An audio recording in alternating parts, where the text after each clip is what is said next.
முதலில் தலைப்புச் செய்திகளை பார்க்கலாம்.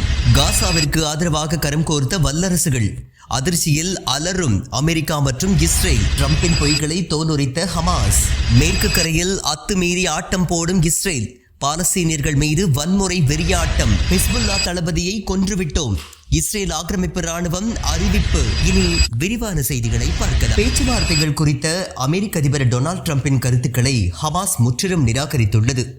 காசா பேச்சுவார்த்தைகள் தொடர்பாக அமெரிக்க ஜனாதிபதி டொனால்ட் ட்ரம்ப் மற்றும் முன்னதாக அமெரிக்க தூதர் ஸ்டீவ் விட்காஃப் ஆகியோரின் கருத்துக்களை ஹமாஸ் மறுத்துள்ளது. அமெரிக்காவின் அறிக்கைகள் பேச்சுவார்த்தை செயல்முறையின் முன்னேற்றத்திற்கு முரணாக இருப்பதாக மூத்த ஹமாஸ் அதிகாரி இசாத் அல் ரிஷ்க் என்பவர் தெரிவித்துள்ளார்.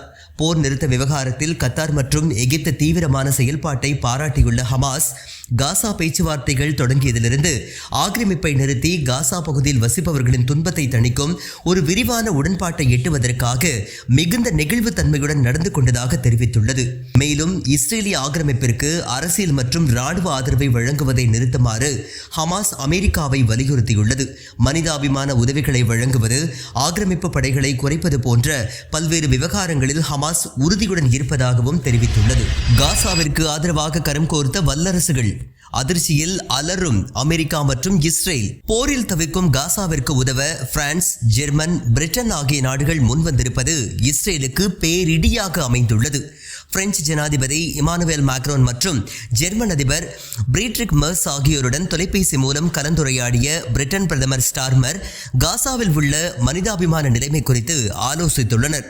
அதன் தொடர்ச்சியாக மருத்துவ உதவி தேவைப்படும் குழந்தைகளை விமானத்தின் மூலம் அனுப்பி வைப்பதற்கும் வெளியேற்றுவதற்கும் ஜோர்டான் போன்ற நாடுகளுடன் இணைந்து பணியாற்றுவதற்கான இங்கிலாந்தின் திட்டங்கள் குறித்தும் பிரதமர் ஸ்டார்மர் எடுத்துரைக்கின்றார்.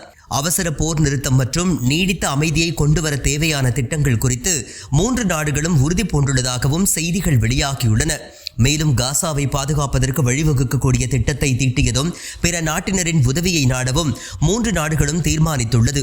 காசா பகுதியில் இஸ்ரேலால் தூண்டப்பட்ட பரவலான பட்டினியை கண்டுகொள்ளாமல் இருந்ததற்காக சர்வதேச சமூகத்தை ஐநா பொதுச் செயலாளர் ஆண்டோனியோ கட்டரஸ் கடுமையாக சாடிய நிலையில் பிரான்ஸ், இங்கிலாந்து, ஜெர்மன் ஆகிய நாடுகள் இந்த ஆலோசனையை மேற்கொண்டுள்ளது குறிப்பிடத்தக்கது.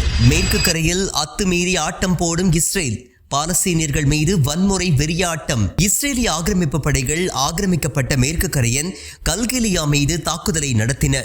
ஆக்கிரமிக்கப்பட்ட மேற்கு கரையில் உள்ள கல்கிலியா நகரத்தை இஸ்ரேலிய ஆக்கிரமிப்பு படைகள் தாக்கும் வீடியோக்கள் இணையதளத்தில் வெளியாகி சர்ச்சையை கிளப்பி வருகின்றது.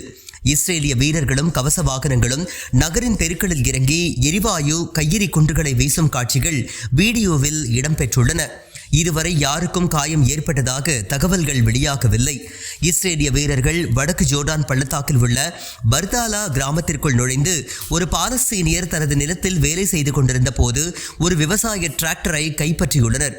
ஹெப்ரோனுக்கு தெற்கே உள்ள அட் அஹ்ரியா நகரில் ஒரு நாள் முன்னதாக இஸ்ரேலிய வீரர்களால் சுட்டுக் கொல்லப்பட்ட ஒருவருக்கு இரங்கல் தெரிவிக்கும் வகையில் பாலஸ்தீனியர்கள் பொது வேலை நிறுத்தத்தை அறிவித்துள்ளது குறிப்பிடத்தக்கது. தெற்கு காசாவின் கான் யூனிஸில் உள்ள நாசர் மருத்துவமனை அருகிலுள்ள அல்மவாசி பகுதியில் இடம்பெயர்ந்த மக்களை தங்க வைத்துள்ள முகாம் மீது இஸ்ரேலிய ட்ரோன் தாக்குதல் நடத்தியது உலகையே அதிர வைத்துள்ளது.